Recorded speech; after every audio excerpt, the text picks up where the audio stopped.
یعنی کسی ایک کو کہتے تھے ٹھیک ہے یہ تو عورت تیری ہوگی، یہ مال اس کا ہوگا، یہ اس کا ہوگا، عورت کو بھی گویا کہ مال میں تقسیم کیا کرتے تھے وہ۔ اب جس کے حصے میں وہ آ جاتی، چاہے تو وہ اس کے ساتھ خود نکاح کر لیتا تھا یا کسی اور سے نکاح کرواتا، لیکن مہر خود لے لیتا تھا۔ اما بعد فاعوذ باللہ من الشیطان الرجیم، بسم اللہ الرحمن الرحیم۔ یا ایھا الذین آمنوا، اے لوگو ایمان والو، لا یحل لکم، نہیں ہے حلال تمہارے لیے، ان ترثوا النساء کرہا، یہ کہ تم وارث بن جاؤ عورت کے زبردستی، ولا تعضلوہن، اور نہ تم روکے رکھو ان کو، لتذہبوا، تاکہ وہ دے دیں، ببعض، بعض وہ، ما آتیتموہن، جو تم نے ان کو دیا تھا، الا ان یاتین، مگر یہ کہ وہ آئیں، بفاحشۃ مبینہ، کھلی نافرمانی کو، وعاشروہن، اور تم ان کے ساتھ اچھے طریقے، بالمعروف، اچھے طریقے کے ساتھ زندگی گزارو، وَإِن كَرِهْتُمُوهُنَّ، بس اگر تمہیں ان کی کوئی چیز اچھی نہیں لگتی ہے، فَعَسَىٰ، بس قریب ہے کہ ان تکرہوا شیئا، کہ تمہیں کوئی چیز ان کی ناپسند لگتی ہو، جعل اللہ فیہ خیرا کثیرا، اور اللہ پاک کر دے اس کو بہترین، بہت زیادہ اچھا۔ وَإِذْ أَرَدتُّمُ اسْتِبْدَالَ زَوْجٍ مَّكَانَ زَوْجٍ، اور اگر تم ارادہ کرتے ہو کہ ایک بیوی کی جگہ دوسری بیوی کو تبدیل کر دے، وَآتَيْتُمْ إِحْدَاهُنَّ قِنطَارًا، اور تم نے ان میں سے کسی ایک کو بہت سارا مال دیا ہو، فَلَا تَأْخُذُوا مِنْهُ شَيْئًا، اس میں سے کچھ بھی واپس نہ لو، أَتَأْخُذُونَهُ بُهْتَانًا، کیا تم اس سے لے لو گے وہ بہتان لگا کر، وَإِثْمًا مُبِينًا، اور صحیح گناہ کرتے ہوئے۔ صدق اللہ مولانا العظیم۔ اللهم صل على محمد وعلى آل محمد كما صليت على إبراهيم وعلى آل إبراهيم إنك حميد مجيد۔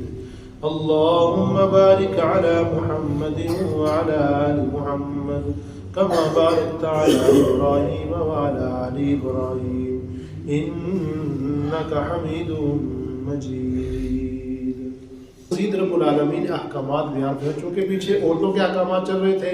آگے مزید توبہ کے حکم کو بیان فرمایا کہ توبہ بھی کرنی چاہیے، انسان سے گناہ ہوتے رہتے ہیں، توبہ کی طرف انسان کو آنا چاہیے، پھر عورتوں کے حکم کی طرف آ گیا رب العالمین۔ اللہ نے فرمایا یا ایھا الذین آمنوا، اے لوگو ایمان والو، لا یحل لکم ان ترثوا النساء کرہا، کہ تمہارے لیے حلال نہیں ہے کہ تم عورتوں کا بھی وارث بن جاؤ۔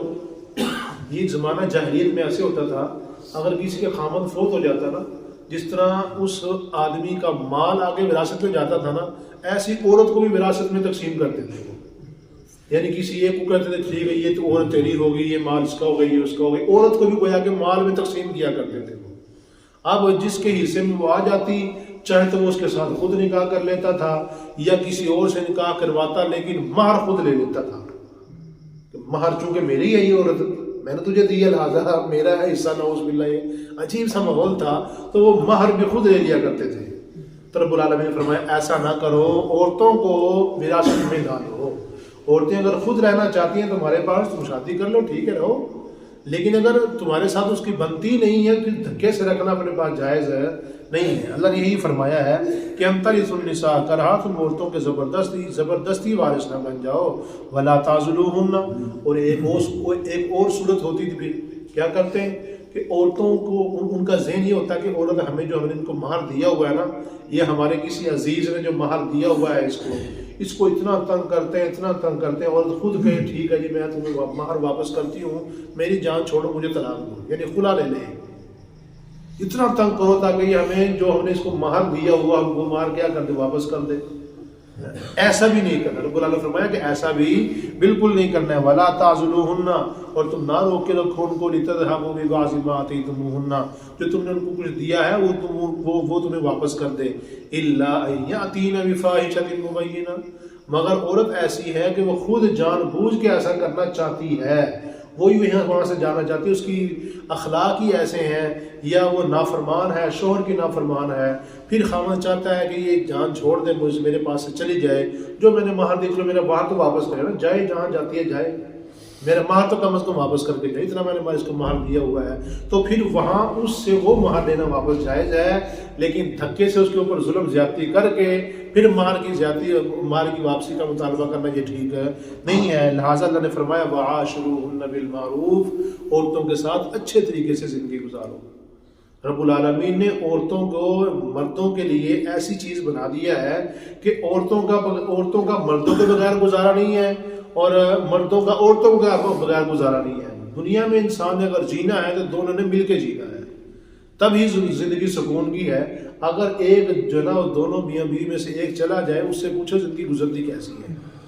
لگ سمجھ جاتی ہے ایک دفعہ۔ تو مطلب یہ ہے کہ اللہ نے فرمایا وَعَاشِرُوهُنَّ بِالْمَعْرُوفِ، اپنی بیوی کے ساتھ اچھے طریقے سے زندگی گزارو،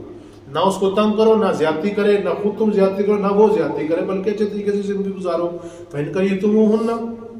پس اگر تمہیں ان کی کوئی چیز ناپسند لگ رہی ہے، شکل اچھی نہیں ہے یا اخلاق اچھے نہیں ہیں، لیکن اس کی دوسری عادات بہت اچھی ہیں، تمہاری خدمت بہت زیادہ کرتی ہے، بڑی اچھی عادات ہے، لیکن ایک عادت وہ بری ہے، آگے سے بولتی رہتی ہے، بد اخلاق ہے، ایسی مثال طور پہ وہ عورت مل گئی ہے، تو انسان کو چاہیے اگر وہ تمہیں ناپسند لگ رہی ہے نا تو فَعَسَىٰ أَن تَكْرَهُوا شَيْئًا، بس ان قریب یہ کہ تم اس کی جو چیز تمہیں ناپسند لگ رہی ہے نا وَيَجْعَلَ اللَّهُ فِيهِ خَيْرًا كَثِيرًا، اللہ پاک اس میں بے بہا تمہارے لیے فائدہ رکھ دیں۔ بعض دفعہ انسان کے لیے عورت جو ہوتی ہے وہ باعث جو نا وہ مال بن جاتی ہے، بہت زیادہ مال اس کے پاس آ جاتا ہے، یا پھر اس کے عورت کے بد اخلاقی کو برداشت کرتا ہے، اللہ اس کو نیکیاں دیتا رہتا ہے، اس کو ثواب ملتا رہتا ہے۔ یعنی بعض عادات عورتوں کی ایسی بھی ہو سکتی ہیں کہ جو انسان کو اچھی نہیں لگتی ہیں، تو ان اچھی نہ لگنے والی عادات کو انسان بھول کے اچھی لگنے والی عادات کی طرف دیکھ لے کہ اس میں اچھی عادات بھی تو ہیں، زندگی میرے ساتھ اچھی گزار رہی ہے، کوئی مسئلہ نہیں ہے، اتنی تھوڑی بہت کمی پیشی کو انسان برداشت کرتا رہے تو زندگی آسانی سے گزر جاتی ہے۔ اور چونکہ نبی علیہ السلام کا فرمان بھی ہے کہ تم میں بہترین ہے وہ شخص جو اپنے گھر والوں کے لیے بہترین ہے، اور میں تم میں سب سے زیادہ بہتر ہوں کیونکہ میں اپنے گھر والوں کے لیے بہتر ہوں۔ خود نبی علیہ السلام نے فرمایا، اللہ کے نبی گھر میں جاتے تھے، اپنا کام بعض دفعہ خود بھی کر لیا کرتے تھے، اس میں کوئی مسئلہ نہیں انسان کے ہونا چاہیے کہ میں اپنا کام یہ کیوں کروں، اس نے یہ کیوں نہیں کیا، اس نے وہ کیوں نہیں کیا، چھوٹے چھوٹے کام کے پیچھے، چھوٹی چھوٹی چیزوں کے پیچھے اتنا بڑا جھگڑا کھڑا کر کے رکھے، ایسا نہیں ہے، بلکہ مختصر سی تھوڑی زندگی رب العالمین نے ہمیں دی ہے، تھوڑی سی زندگی ہے، کوئی پتہ نہیں کہاں یہ ختم ہو جائے، اچھے اخلاق کے ساتھ گزارنی چاہیے، نیک طریقے سے گزارنی چاہیے، تاکہ جب انسان اس دنیا سے جائے تو پیچھے والے ضرور کہیں کہ اچھا آدمی تھا، بھائی نیک آدمی تھا، اچھے اخلاق والا انسان تھا۔ تو ایسے انسان کو بن کے جانا چاہیے۔ اللہ نے فرمایا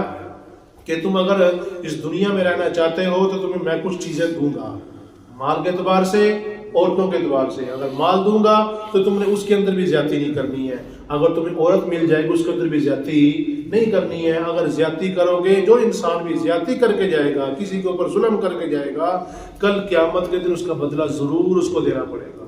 ظلم جس نے کیا کسی کے اوپر کیا ہوگا وہ ایسے چھوٹ ہی نہیں سکے گا جب تک جس کے اوپر ظلم کیا ہوگا وہ مظلوم انسان اس کو معاف نہ کرے گا۔ اگر مظلوم انسان معاف کرے گا کل قیامت کے دن تو اس کی معافی ہوگی، وگرنہ اس کی معافی